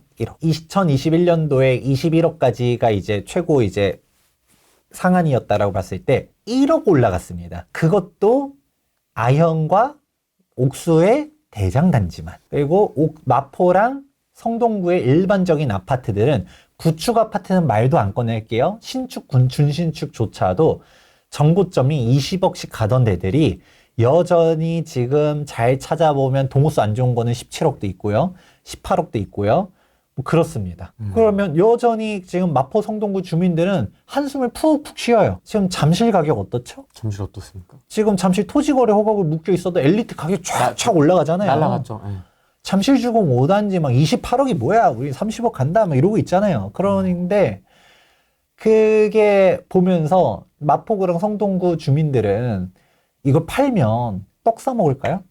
소고기 사 먹겠지. 이거 아니잖아요. 아, 지금 집값이 너무 이제 많이 올라서 이제 떨어질 일만 남았어. 우리 뭐 또 이름을 말할 수 없는 그분의 유튜브 채널을 보면서 아, 이제 떨어질 거다라고 생각하면서 이제 집을 팔려고 생각한 거예요. 그러면 뭐 우리 현금으로 해가지고 비트코인을 하든 미장으로 가든 뭐 그러면 뭐 그것도 그 사람들의 선택이니까 뭐 할 말 없지만 대부분 부동산 투자로 돈을 벌어보신 분들은 다른 거 안 합니다. 또 부동산을 해요. 그리고 특히 1주택자는 뭐 내가 전월세로 살 생각이 없거든요. 그럼 내가 1주택인데 내가 마포 성동을 팔았다. 그럼 바로 어디를 볼까요? 잠실을 보는데 잠실은 이미 격차가 확 벌어져 있어. 그래 버리니까 설령 마포 성동구에서 22억에 판다 하더라도 못 가는 거예요, 잠실을. 그러니까 어떻게 생각할까요? 아, 어떡하지? 팔지도 못하는 거예요. 그냥 그래서 1주택자도 그냥 별로 속 편하지도 않아요. 그런 상황인데 그러니까 이제는 초양극화를 떠나서 그들만의 리그가 돼가고 있다. 왜냐? 이게 더 심각해지는 게 우리가 지방 얘기에도 똑같거든요. 네. 후랭이는 사실 더 잘 아실 거라 생각하지만 제가 질문 드려볼게요. 대전에서 유명한 데가 어디죠? 아, 부동산에 관해서? 크목한? 둔산동? 지역. 그렇죠. 둔산동? 둔산동, 도안, 뭐 유성구? 뭐 이런 식으로 얘기하죠. 이제 대구는? 수성구. 수성구. 그리고 부산은? 해운대. 해운대. 딱 이렇게 떠오르죠. 근데 2등 입지 어디죠? 라고 하면 물론 후랭이님은 알 거라고 생각하지만 아마 그게 뭐 예를 들어서 유명하니까 예를 들어 부산에서 내가 해수동 얘기하면 좀 더 얘기할 수도 있어요. 그럼 대구는요? 이제 포항은요? 이러기 시작하면 그렇죠. 뭐 아예 관심 없는 지역은 광역시를 넘어가기 시작하면 1등 입지도 기억 안 날 수도 있습니다. 그러면 똑같아요. 우리 서울에서는 강남 3구, 마용성, 서대문구, 동대문구, 노도강, 금강구 하면서 쭉 순위들을 매기더라도 지방 사람들은 관심 별로 없거든요. 잘 모르잖아요. 그러면 그냥 일단은 서울이라도 사자 하고 들어가는 부류가 있다면 일단은 무조건 강남을 가야 돼. 그러면 그 사람들이 더 무서운 게 강남 집값이 50억이야. 아, 역시 강남 비싸구만. 오히려 현지인들은 야, 이 가격이야 라고 하지만 우리 외지인들은 싹 정리하고서 똘똘한 한 채를 가야 될 것 같아. 그냥 툭툭 사버립니다. 근데 강남도 지방 사람들이 다 정리했다 해도 예산선은 분명 존재하죠. 그럼 마용성이라도 가야 되나? 마용성 가고.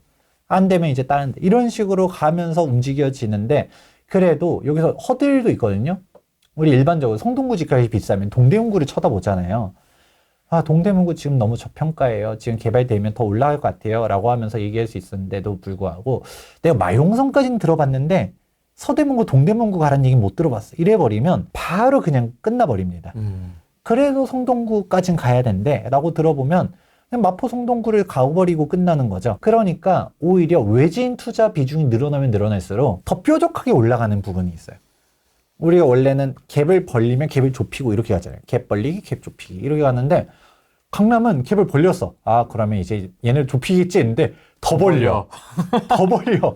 얘 천장이 안 보여. 얘 지들만, 양심이 없이 지들만 움직여. 그러니까 이제, 이게 느낌이 가본 게 이게 그냥이 아니라, 우리 천장으로 가고 싶은데, 천장이 계속 멀어지니까, 연못에 있고 싶어서 있는 게 아니라, 있을 수밖에 없어서 연못에서만 있어야 될 것 같은 상황이 오고 있다. 근데 이걸 딱 한마디로 얘기하자면, 다주택자 규제를 더 강화하고, 분명, 제가 이렇게 강하게 얘기하는 게 민주당 나빠요. 다주택자 규제 잘못됐어요. 라고 얘기하는 게 아니라 이재명 대통령이 된다라고 했었을 때 그분의 사상은 또 다를 수도 있잖아요. 아주 성분일 수도 있죠. 안 그래요? 그건 아닌 것 같습니다. 그건 아닌 것 같아요? 그럴 일은 없을 것 같습니다. 그럴 일은 없을 것 같아요? 네. 그러면 그렇죠. 그럴 수도 있고 아닐 수도 있고 그런데 엄청 절제하시네요 오늘. 그럼요. 지금 넥스트 정권을 생각해야 되기 때문에 제가 끌려가면 안 되지 않습니까? 저는 계속적으로 이제 시장에 대한 얘기를 하기 때문에 그분들이 아주 좋은 정책을 내놓으실 거라고 저는 믿어 의심치 않습니다. 그러면 세종처럼? 그럼요. 아주 훌륭한 정책을 펼칠 거라고 생각하는데 그러면 제가 이런 쓴소리를 하는 얘기가 뭘까요? 민주당 나빠요가 절대 아니라 이제 노무현 정권 시절을 경험해봤고 노무현 시즌 2를 경험해봤고 노무현 시즌 3를 만들지 말라라는 의미에서 말하는 게 아니겠습니까? 저는 이런 아주 큰 뜻을 가지고 얘기하는 거지. 민주당이 이제 다주택자 다 때려잡을 겁니다. 얘기가 아닙니다. 오해하지 마세요. 저는 정책이 파란색이든 빨간색이든 중요하지 않습니다. 좋은 부동산 정책을 펼쳐주면서 우리 연못 아주 쾌적하게 물 맑기를 아주 깨끗하게 해주길 바라는 건데 네. 그러면 아주 좋은 정책들을 해줘야 될 거 아니에요. 그런 거면 이런 부작용, 수요 억제 정책은 한계가 명확하다. 다주택자를 때려잡지 말고 그러면 어떻게 해야 될까요? 단적으로 나오는 게 다주택자 때려잡으니까 전월세 가격이 더 올라갑니다. 네. 아니 소는 누가 키워라는 얘기하는 것처럼 전월세는 누가 제공해줘요? 국가가요. 기본주택 200만 호 중에 100만 호를 기본주택으로 하겠습니다. 라고 합니다. 그러면 할 말이 없는데. 내놔라 공공임대 지금 이러고 있습니다. 지금 미치겠습니다. 탄핵봉 흔들면서 내놔라 공공임대 지금. 공공임대를 짓는다 하더라도 공공임대는 하루아침에 떨어지는 거 아니잖아요. 우리 김유미 전 장관님이 명언 남기고 갔잖아요. 빵뚜아네트 얘기 들으면서 빵이라면 밤새도록 굽겠는데 찍어내겠는데 근데 이게 주택은 빵이 아니라서 근데 이미 다 알고 있는 거죠. 주택이라는 거는 당장 공공임대 지으려고 해도 이재명 대통령이 돼서 바로 내가 집권하자마자 공공임대 200만 호 공약을 걸었다 쳐요. 그래서 3기 신도시 일반 분양 물량을 다 취소시켜버리고 3기 신도시를 임대촌으로 만들었다 쳐요. 그렇게 해야 200만 호 채울 수 있습니다. 3기 신도시 물량 다 합치면 거의 한 40만, 50만 가까이 되거든요. 지금 계획까지 다 하면 50만 호를 다 100% 임대, 1번 분양 안 만들고 그렇게 하면 왜 연못 만들어 주는 거죠. 자, 여기 가서 놀아 하면서 그럴 수도 있겠지만 그것도 상기 신도시 우리 기억하잖아요. 아니 토지 수용을 하는 정책도 이렇게 빨리빨리 안 되는데 어떻게 되겠습니까? 사실 그래서 그걸 두려워하시는 분들도 있긴 해요. 용산 민족공원을 임대촌으로 만들면 어떡하지? 용산 민족공원 그 넓은 땅 그거를 왜 너네들끼리 공원으로 써야 됩니까? 임대주택 지어야 되지 않겠습니까? 라고 말할 수 있는 거. 그리고 용산 정비창 여기도 자꾸 오세훈 시장이 발언하는 거 보다 보면 그래도 오시장이라고 해도 오시장 자꾸 공공성 강조하는 거 보면 오시장도 슬슬 못 믿는 사람들도 있죠. 융복합 하면서 막 그렇게 얘기하면서 거기도 주택 집어넣으려고 하는 거 아니냐라고 의심의 눈초리를 보는 사람들이 있는데 용산이 진짜 강남을 넘어서려면 그 계획들이 제대로 가야 되는데 갑자기 이재명 시대가 오면서 거기 임대주택 빈 땅이네? 여기에다가 용산에 2만 호를 갖다가 지어버릴까? 더 용적률 높게 이제는 남들 보고는 한남뉴턴 보고는 야 너네 남산 조망권을 가리면 안 되기 때문에 저층으로 지어라고 하면서 네. 민족공원에만 50층으로 지으면서 용적률 500% 해가지고 막 임대주택 뭐 한 10만 호 이래버리면 용산 집값 초토화시킬 수는 있겠다라는 생각은 드는데 네. 진짜 그럴버리면 끔찍해지겠지만 안 그럴 거라고 저는 믿습니다. 사랑해요. 사랑해요. 저는 끌려가면 안 됩니다. 하면서 그런 식으로 보게 돼요. 그렇게 하지 말라라고 얘기하는 거 아니겠습니까? 그러면 다주택자 규제 때려잡지 말고 공급이 중요한데 자꾸 그런 여러분들 원하는 공급을 하는 게 중요하다. 수요 억제 정책은 부작용만 야기할 따름이다. 라고 말하는 거지. 자꾸 이거 클립별로 쪼개가지고 김재경 소장이 민주당 비판한다라는 식으로 하면 오해입니다. 악마의 편집 기대하십시오. 안 돼. 아니 대통령이 누가 되느냐도 물론 중요하지만 근데 여러분들 재산을 지키는 게 더 중요하기 때문에 이 책을 통해서 부동산 시장이 어떻게 흘러가느냐 그리고 여기에 정책적인 얘기들 담겨져 있거든요. 네. 많이 응원해 주시면 감사하겠습니다. 특히 아까 말씀해 주셨지만 저는 뭐 다른 거는 모르겠고 4번 챕터는 꼭 좀 읽어보셔라. 특히 4번 챕터에서 정책적인 사항들이 있는데 그게 특히 이 시국에 너무 걸맞는 내용이다. 저는 진짜 눈에 쏙 들어오더라고요. 4번이. 그래서 제가 오늘 얘기들을 한 거는 사실 단편적인 거예요. 뭐 여기서 더 얘기하기보다도 여기 책에 저희가 이제 대책들에 대한 영향들 그리고 제가 그냥 이렇게 쉽게 막 웃으면서 물고기 막 자꾸 어부 막 하면서 막 이렇게 얘기를 했었지만 네. 여러분들이 조금 불인이라도 편안하게 이해할 수 있도록 예시를 든 거지 책에서 막 가볍게 막 어부가 막 이러지 않으니까 너무 그렇게 걱정하지 말고요. 책에서는 제가 진중하게 잘 썼습니다. 자, 2025년도 상반기 어렵긴 합니다. 네. 인정은 해야 됩니다. 네. 근데 제가 이 얘기를 계속 하다 보니까 말을 못했었지만 2026년도에는 본격적인 공급 절벽이 또 찾아와요. 그러니까 2026년도를 기다리는 게 아니라 2025년도 상반기가 기회다. 그리고 이제 정권이 어떻게 바뀔지는 모르는 일이죠. 제가 이제 항상 우리는 보수적으로 생각해야 되기 때문에 다주택자에 대한 규제가 어떤 식으로 가느냐에 대한 생각을 해야 돼서 제가 쭉 얘기를 했지만 일단 다주택자 규제가 강화됐을 때의 시나리오 그럼 똑같이 똘똘한 채로 간다. 그러고 전월세 금액이 올라간다. 왜냐? 다주택자를 다 죽여버리면 임대는 누가 나요? 전월세 금액이 계속 올라가는 거거든요. 근데 여기서도 내가 원하는 지역 가격이 더 가파르게 올라가게 눈에 보이기 때문에 무주택자라고 하면 2025년도 상반기에 약간 이제 조정되는 매물들이 나오면 그거를 진짜 이번에는 기회를 놓치지 말고 꼭 잡아야 된다. 이렇게 정리해 보도록 하겠습니다. 알겠습니다. 오늘 제가 질문을 하나도 못 본 게 오늘 시간이 좀 촉박해서 지금 바로 보내드려야 돼가지고 제가 채팅창을 하나도 안 읽었어요. 그래서 다음번에 오실 때는 조금 시간 여유를 그럼요. 좀 갖고 채팅도 좀 같이 보면서 소통을 해보도록 하겠습니다. 네. 오늘은 여기까지 하겠습니다. 고맙습니다. 안녕.